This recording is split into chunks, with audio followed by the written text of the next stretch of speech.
Hey everyone, this is Mr. K, and today we're going to go over part 6, the solving quadratics. I'm going to pick up the pace just a little bit because otherwise this video is going to get cut along. So if you have any questions, again, leave questions in the comments and I'd be happy to reply as soon as I can. There's two major ways of solving quadratic equations: factoring and the quadratic formula. So factoring was from the previous part of the assignment, part 5. I'll leave a link in the description. Also, the quadratic formula was part of the vocabulary, but just to kind of refresh your memory, is that if you're going to solve for x and using the quadratic formula, it has to be like ax squared plus bx plus c equals 0. So you have to have the equation looking like that in order to solve using the quadratic formula.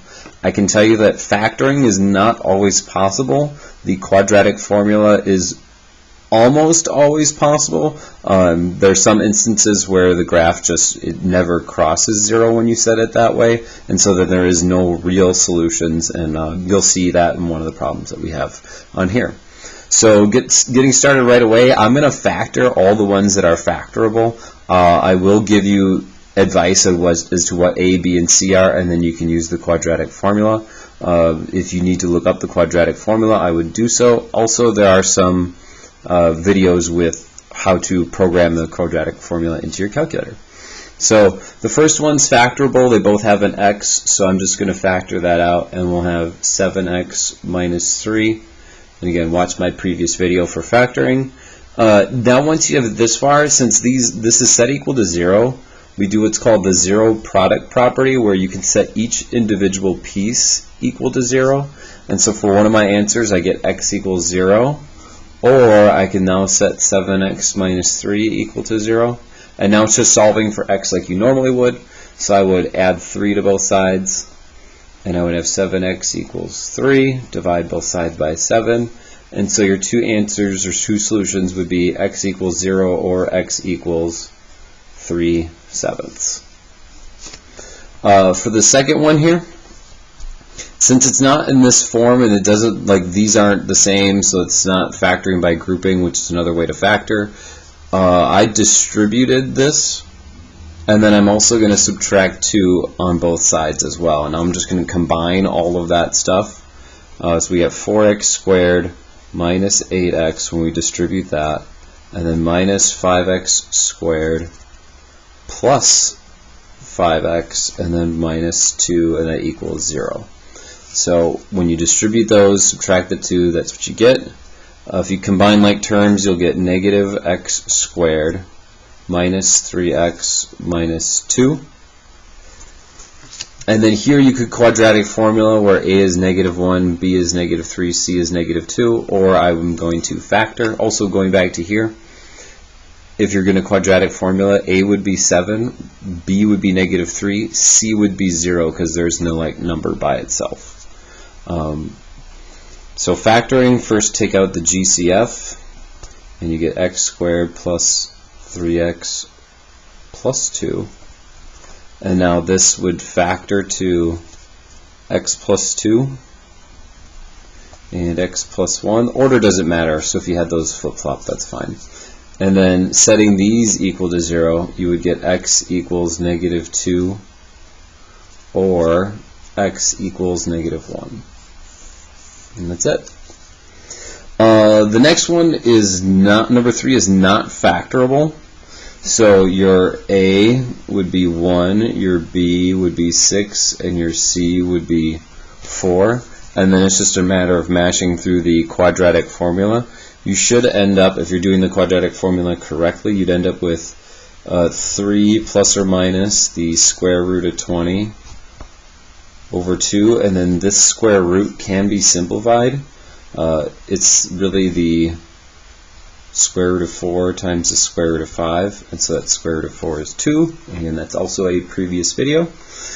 So then this is going to be -3 plus or minus 2 square root of 5 over 2, and now these 2's will cancel, and so your final answer would be x equals -3 plus or minus the square root of 5, and that's the best answer. You could have a decimal if you want, but some teachers will expect exact answers, so I will give you exact answers.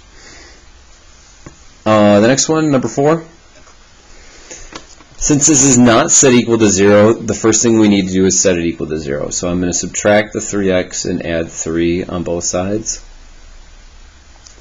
I'll have 2x squared minus 3x plus 3, and that's going to equal 0. And then this again is not factorable.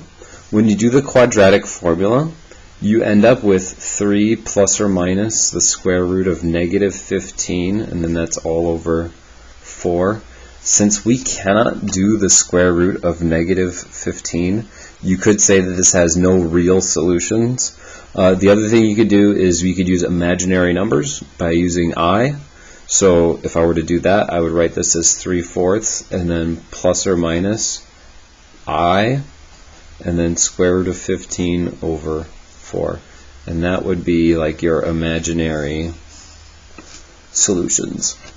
Or again, you could use no real solutions. It depends on what the teacher or question is asking of you.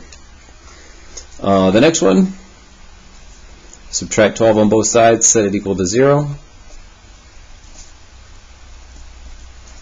And then once we get there, this is just quadratic formula where your A is 2, B is negative 7, and C is negative 12. If you go through and do the quadratic formula correctly, you'd end up with 7/4 plus or minus the square root of 145 over 4. And that's not, you can't simplify that, so that's as far as we go there. So with a lot of these, it's pretty straightforward as far as using the quadratic formula. The next one, when you encounter fractions, they suck, so we're going to get rid of them. The one thing we need to do is we need to make sure that we state, though, a restriction is that x cannot equal 0. Because if we were to have 0, it would be dividing by 0 in the denominator, or having 0 in the denominator. Can't do that, so that's why we need to state that x cannot equal 0.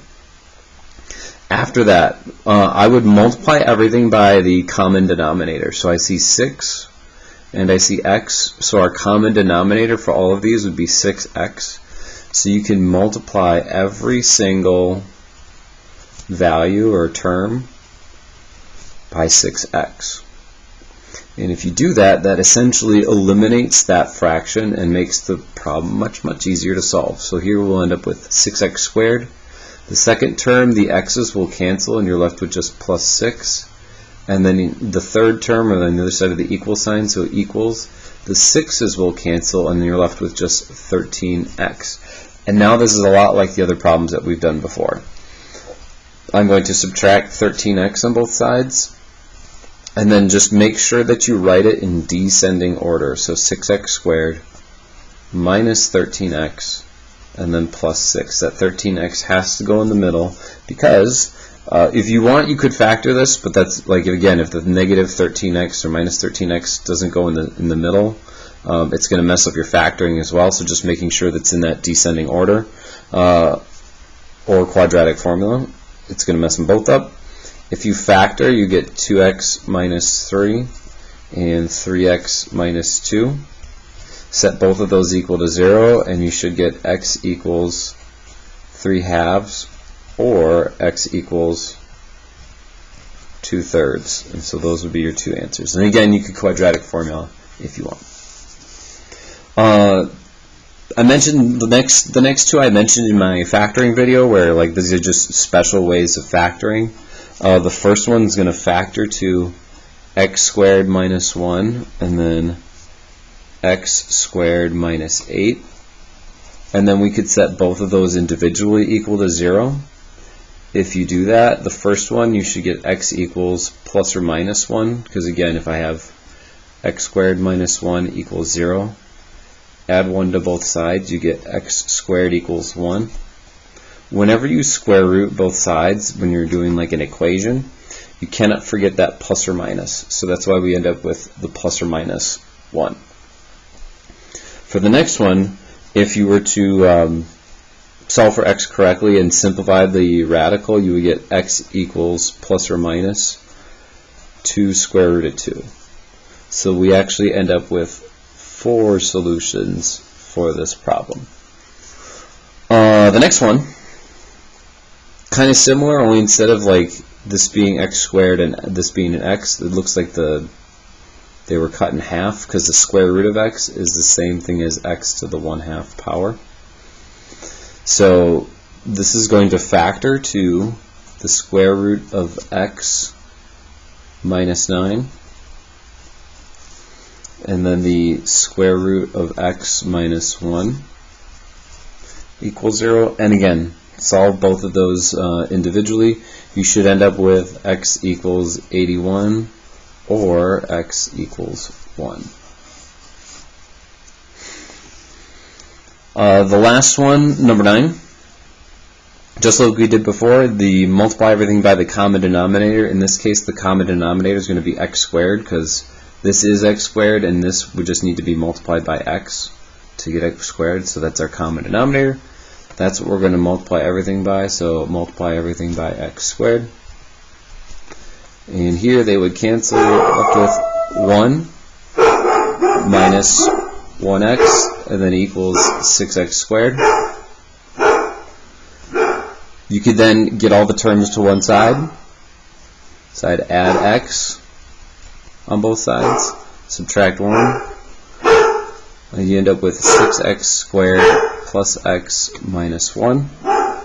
And then you can factor, or you could quadratic formula. If you factor, you should end up with 2x plus 1, 3x minus 1.